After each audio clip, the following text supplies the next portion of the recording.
Jóvenes, buenos días. Vamos a iniciar la clase el día de hoy del curso de Historia Universal. El título que usted está viendo en la pizarra corresponde al programa del día de hoy, la era de las nacionalidades.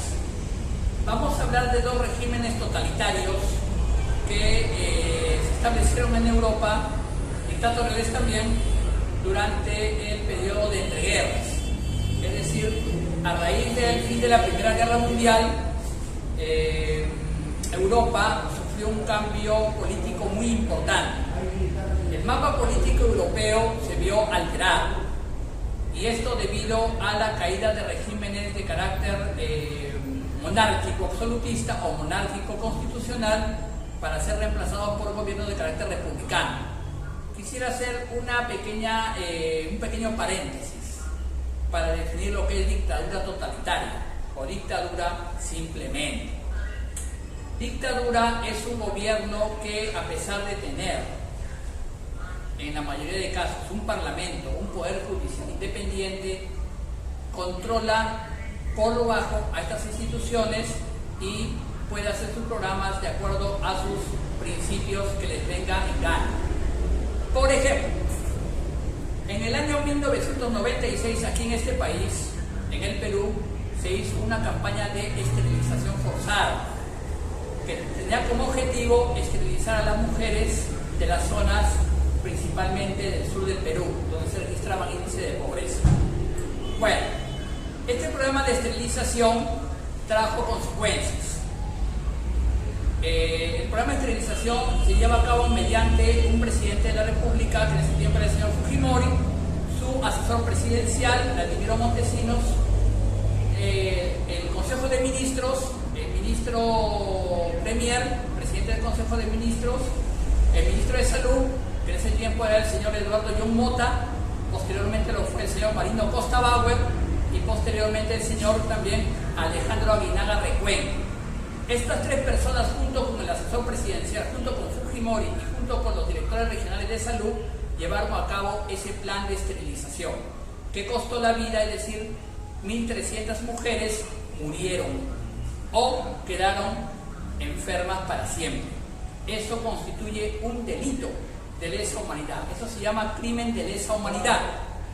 Eso corresponde a las acciones de una dictadura totalitaria que dispone a su antojo de la vida de las personas. Por eso es que ese señor, Alberto Fujimori, está en una cárcel y debería permanecer allí otros 30 años más por sus delitos. Jóvenes, les he explicado lo que es una dictadura totalitaria con un ejemplo aquí en el Perú. Vamos a ver ahora lo que pasó en Europa durante esos años. Como les digo, la Primera Guerra Mundial alteró totalmente el mapa político europeo. Las monarquías absolutistas o de carácter constitucional fueron reemplazadas por gobiernos de carácter republicano: Alemania, Austria-Hungría y el Imperio Turco. Es decir, también sucedieron revoluciones en esos países que provocaron esa alteración. La revolución alemana que hemos visto en clase anterior, la revolución en Turquía que llevó al poder a Mustafa Kemal Atatürk, uno de los creadores de la Turquía moderna, y Austria-Hungría sería separada en dos naciones, apareciendo Checoslovaquia como país e incrementando los territorios del antiguo imperio austrohúngaro para Polonia. Entonces vamos a observar que también en medio de esa guerra, la Primera Guerra Mundial,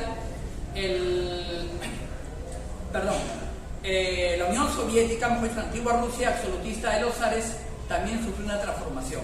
Hubo una revolución que derrotó al gobierno absolutista del zar Nicolás II y reemplazó ese gobierno por un gobierno de carácter republicano.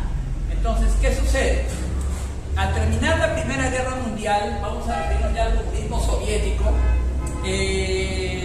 Lenin, es decir, Vladimir Ilich Ulyanov, tomó el poder y estaba comenzando a hacer las reformas sociales que la nación exigía: reforma agraria, reforma educacional en la campaña de alfabetización, etcétera, etcétera. ¿Qué sucedió?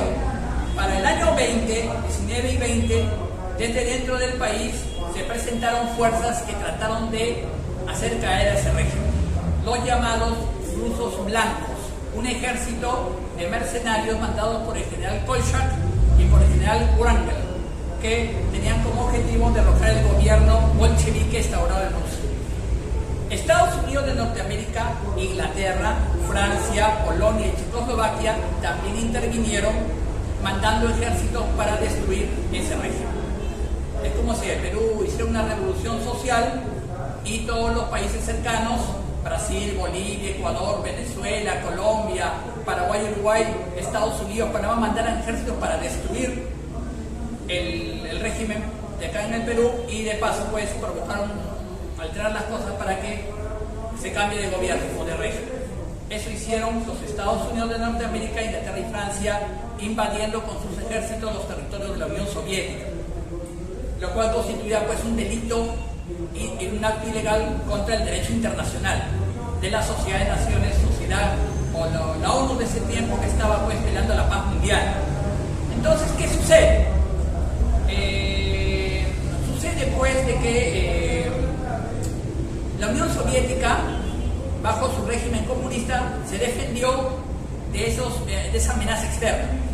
El Ejército Rojo, mandado por Lenin, por Trotsky y por el posterior presidente de Rusia o primer ministro José Stalin, derrotaron pues a estos ejércitos extranjeros.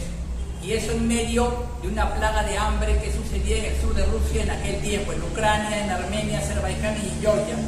Aparte del problema que había también de sequía y de amenazas pues, desde fuera para cortar la política comunista, tratarla de destruir el socialismo que estaba creciendo dentro de la Unión Soviética.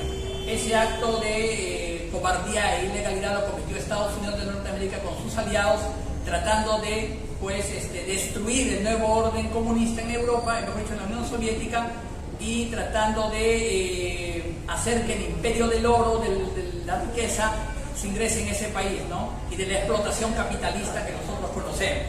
Entonces, ¿qué sucede? El régimen comunista de Lenin supervivió. Claro que tuvo que hacer reformas, ¿no? Para poder, y auspicios para poder mantener el régimen, ¿no? Sobre todo el de los nacionalismos. Tuvo que conceder autonomía a ciertas nacionalidades y reconocerlas, y con esa base pues crear el régimen socialista en un solo país, ¿no? Este régimen social o socialista pues inauguraría una nueva política económica, la llamada NEP, ¿no? Que tendría incluso auspicios de tipo intervencionista de la propiedad privada en el medio de producción capitalista de Estado que tenía el comunismo soviético, ¿no? Entonces vamos a observar pues en su información indica de que el régimen triunfa también por el apoyo popular. La mayor parte de la gente estaba pues a favor del régimen socialista en el país. Exigía la reforma agraria, las campañas de alfabetización, el saneamiento de las ciudades, la reconstrucción del país después de la guerra del 14-18, exigía también el fin del absolutismo zarista, ¿no? Del régimen de explotación bárbaro que tenía en ese tiempo Rusia, ¿no? Y que Estados Unidos quería todavía mantenerlo, ¿no? Estados Unidos, cuando ve amenazados sus intereses o su dinero en otros países o sus intereses económicos de explotación capitalista, de llevarse la riqueza de los países y dejar poco en el país, pues interviene militarmente o mediante sus aliados, ¿no? Eso lo hacen en países, por ejemplo, actualmente como América del Sur, ¿no? El Perú, ¿no? Que expolian pues la riqueza nacional, se la llevan y solamente pagan el 1 o 2% las grandes compañías mineras, por ejemplo, ¿no? Ninguna compañía minera está pagando la compensación minera que debe a los agricultores y a las regiones, ¿no? Y eso también pues crea problemas ambientales muy fuertes y muy terribles, ¿no? La tierra ya jamás va a producir, ¿no? Entonces es hora que tomemos conciencia. Ese oro se va, ese cobre se va, esa plata se va a los países capitalistas y después viene como un producto que usted lo compra con valor agregado, originando la ganancia en esos países, y acá en el Perú nada. Lo mismo pasa con los medios de comunicación, los servicios de radiotelefonía. de electricidad, agua potable, de electricidad y otros en el país, ¿no? Prácticamente nuestro país está hipotecado, ¿no? Se podría decir, a esas grandes empresas. Lamentablemente los gobiernos sucesivos, gracias a esa dictadura del año 90, han hecho posible esta situación terrible para el país. Bueno, entonces, ¿qué sucede? El comunismo soviético para el año 22 se consolida dentro del país, dentro de la Unión Soviética, ¿no? Y se le cambia el nombre al partido bolchevique por el Partido Comunista. Ahora bien, se lanza un programa de industrialización en el país, ¿no? Esta vasta campaña de industrialización rindió su fruto, ¿no? Se establecieron fábricas a lo largo de la región metalúrgica del río Donetsk, del río Dnieper y del río Dniester, ¿no? Se comenzaron a construir fábricas y se comenzó a electrificar las ciudades. Se hizo todo un saneamiento para que el país entrara en la vía de la modernización. Las Fuerzas Armadas soviéticas adquirieron también gran prestigio y peso dentro de Europa. Para el año 1934 ya el país ingresaba en la Sociedad de Naciones y su voz se hacía dirimente en ese organismo mundial como consolidador de la paz europea. Entonces vamos a observar también de que para la muerte de Lenin en 1924, ¿no?, dos facciones lucharon dentro del Partido Comunista de la Unión Soviética. Entre ellos está el lado de Trotsky, que pretendía la revolución permanente y en otros países de Europa mediante la acción de los partidos comunistas, y en la posición de José Stalin, Joseph Vissarionovich Dujashvili, José Stalin. Entonces, ¿qué sucede? Al final de esas dos posiciones dentro del partido triunfó la de Stalin. Trotsky tuvo que huir prácticamente, y hay que reconocerlo, huyó prácticamente perseguido a México, donde moriría en el año 1940. El régimen se quedó en la Unión Soviética consolidándose con el primerato a manos de José Stalin, quien es considerado el responsable político de la industrialización del país. El régimen comunista también cometió excesos en el país, por supuesto que sí, pero estos excesos tuvieron como fin que el país pudiera encauzarse en la marcha normal de su desarrollo, ¿no?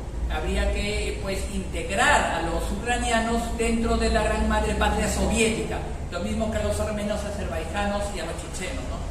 Todo acto de rebeldía es un terrorismo de Estado, ¿no? Y ese terrorismo había que acabarlo dentro de un país, como se acabó Sendero Luminoso en los años 90 y 2000, ¿no?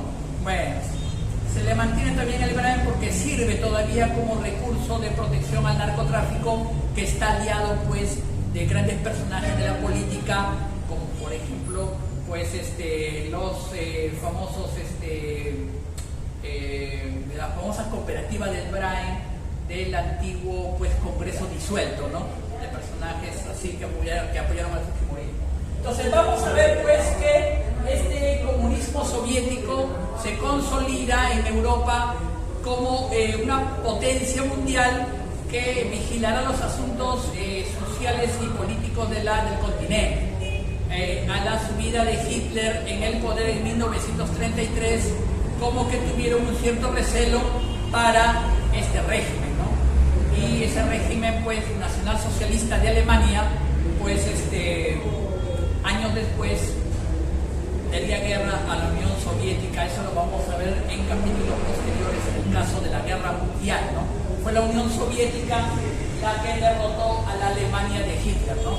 En la segunda, como para adelantándome en algo de esto. Muy bien.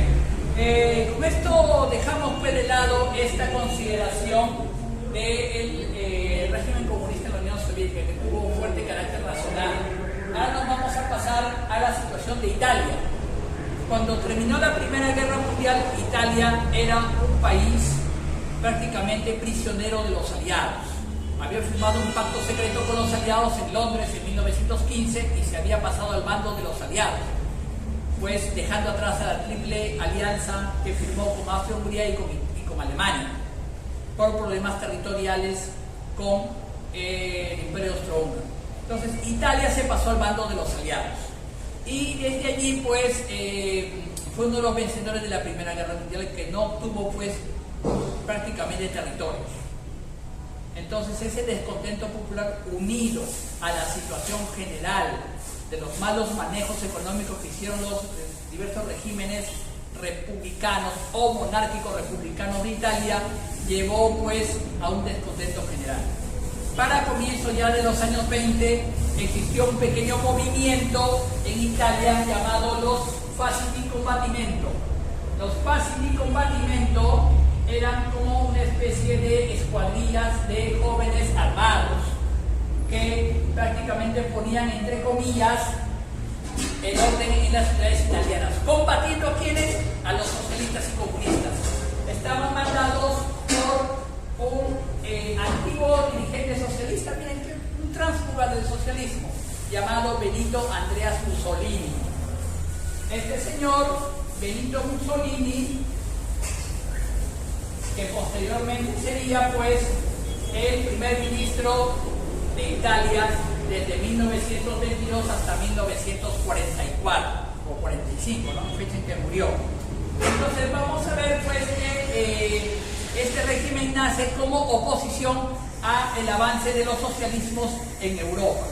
Los socialismos en Europa querían tomar el poder a finales de la Primera Guerra Mundial por el enorme malestar que existía, la terrible crisis económica y el momento político que querían aprovechar para consolidarse en el poder, imitando la revolución bolchevique de Rusia. Entonces vamos a ver pues que este señor, nacido en Milán y antiguo pues dirigente del Partido Socialista en Milán, incluso de un periódico llamado Le Avanti, ¿no? Después posteriormente otro periódico llamado El Popolo de Italia, pues fue un tránsfuga de ese partido, ¿no? Tuvo un origen humilde, ¿no? Fue herrero, fue carpintero, fue profesor de escuela también en la zona rural de Italia. Y lo interesante en este caso es que su movimiento nacionalista nace del autóctono del interior del país, propiamente hablando dicho de Italia, ¿no? Entonces, prepara un partido político llamado el Partido Nacional Fascista. Ahora, el fascismo, como se le llamó, viene de la palabra fascio. Fascio significa en italiano relámpago, haz de luz.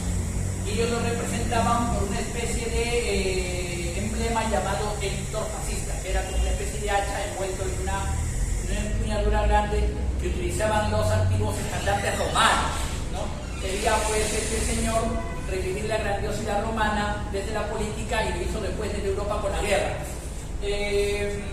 Vamos a ver que funda estos Fasci di Combattimento en febrero de 1919 en Italia, ¿no? Y el descontento contra el régimen del rey Víctor Manuel III, ¿no? Y de su ministro Luigi Facta, que hace, que organiza la llamada Marcha sobre Roma en octubre de 1922, con el objetivo de destituir al rey del gobierno, y él ocupa el gobierno. Bueno, el rey lo llamó y dialogó con él, y al final el rey Víctor Manuel III lo nombró Mussolini primer ministro de Italia, despidiéndolo al ministro anterior Luigi Facta del gobierno, ¿no? Entonces Mussolini, como primer ministro, entabló pues una serie de acuerdos con los poderes de Italia, poderes públicos, hizo el concordato con la Iglesia Católica, el acuerdo, y también reconociéndose mutuamente como regímenes, ¿no? Y también pues su programa del diario fascista, ¿no? Que es el régimen económico corporativista, es el régimen económico del capitalismo de Estado, o en oposición a toda forma de sindicalización, socialismo o respuesta al régimen, ¿no? El régimen pues fascista, a grandes rasgos, tendría éxitos económicos en Italia, por supuesto que los tuvo, ¿no? Desecó los pantanos del Pontino en el norte del país, se lanzó una vasta campaña de alfabetización pública, igual que en la Rusia soviética, y al mismo tiempo pues este régimen fascista de Mussolini pues preparó al país regimentándolo para la lucha futura, que no era otra cosa que formar ejércitos para realizar conquistas territoriales, ¿no?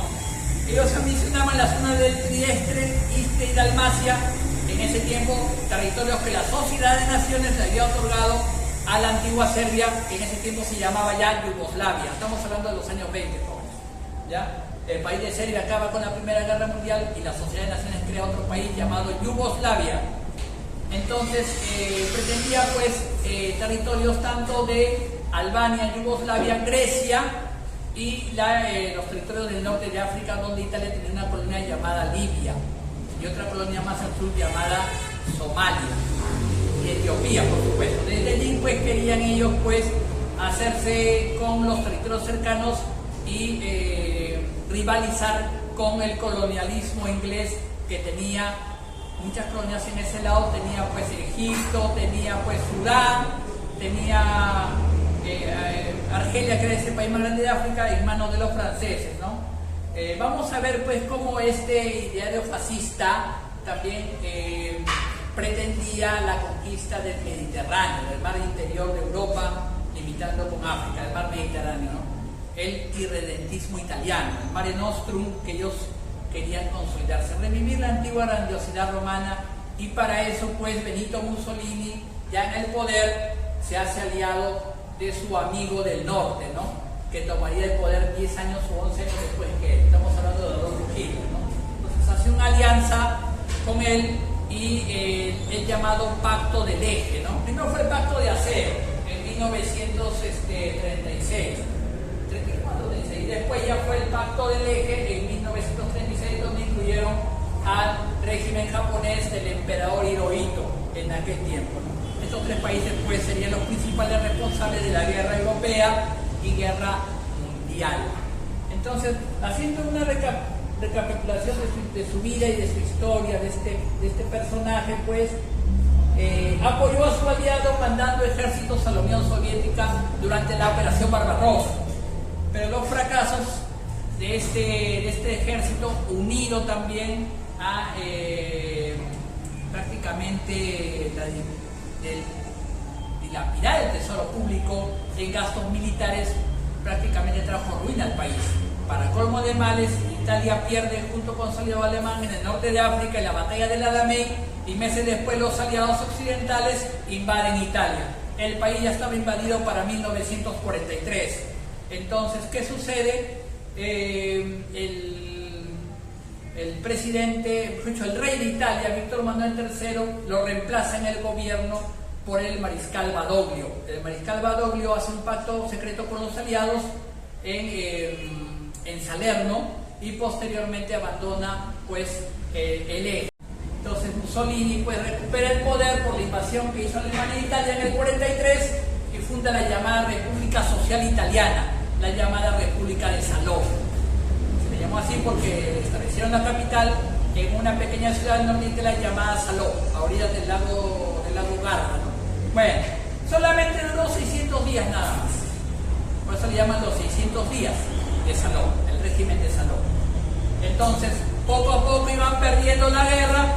Italia fue ocupada por los americanos y posteriormente en la región de Padua y en la llanura del río Po.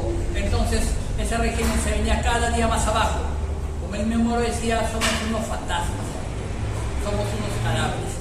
Y para abril de 1945, 28 de abril, unos días antes, 25, 26 de abril de 1945, ya este señor se estaba escapando del país ya hacia Suiza, con el objetivo de internarse en ese país donde no había extradición y ahí quedar.